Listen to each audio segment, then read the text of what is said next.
हाय, गजबजलेल्या लक्ष्मी रोडवर आपल्या संस्कृतीशी रुटेड असलेल्या जनता खादी भांडारमध्ये आम्ही आज गेलो होतो. स्वातंत्र्यपूर्व काळापासून म्हणजे 1946 पासून पुणेकरांच्या सेवेत असलेलं हे खादी भांडार आहे. 100 वर्षांपूर्वी तेलंगणाहून विणकर समाज महाराष्ट्रात आला. त्यानंतर स्वातंत्र्यपूर्व काळात गांधीजींच्या खादी चळवळीतून प्रेरणा घेऊन जनार्दन जन्नू यांनी या खादी भांडाराला सुरुवात केली आणि आज यांची तिसरी पिढी म्हणजेच त्यांचा नातू श्रीनिवास जन्नू आज हे दुकान सांभाळतायत.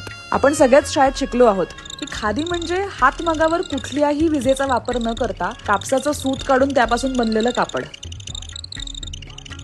मी आणि शौनक आज शॉपिंगसाठी जेव्हा जनता भांडारात गेलो तेव्हा आम्हाला कळलं की ह्यांच्याकडे काय नाही असं नाहीच आहे. हो, खादीचे कुर्ते म्हणू नका, खादी सिल्कच्या साड्या म्हणू नका, मुलींसाठीचे कुर्ते, शॉर्ट कुर्ते, स्लीवलेस कुर्ते, कॉटनच्या पॅन्ट्स, खादीच्या पॅन्ट, खादी सिल्क, कॉटनची कापडं, झोळ्या, शबनम, काय नाही असं नाहीच आहे. या खादीच्या साडीचा स्पर्श इतका मऊसूद होता की ती घेण्याचा मोह मला आवरलाच नाही. इथल्या खास साड्यांसाठी मी आई आणि सासूला तर इथे घेऊनच येणार आहे. उद्या म्हणजेच 2 ऑक्टोबरला गांधी जयंती निमित्त जनता खादी भांडारमध्ये तुम्हाला सगळ्या गोष्टींवर 20% ऑफ मिळणार आहे. फक्त एवढंच नाही तर दिवाळीपर्यंत सगळ्या गोष्टींवर 10% ऑफ असणार आहे. तिथली प्रत्येक गोष्ट खरेदी करावीशी वाटत असताना कसं बसं स्वतःला कंट्रोल करत मी आणि शौनकने 3 पिशव्या भरून शॉपिंग केलं. तुम्हीही उद्या गांधी जयंती निमित्त थोडंसं शॉपिंग करूनच या.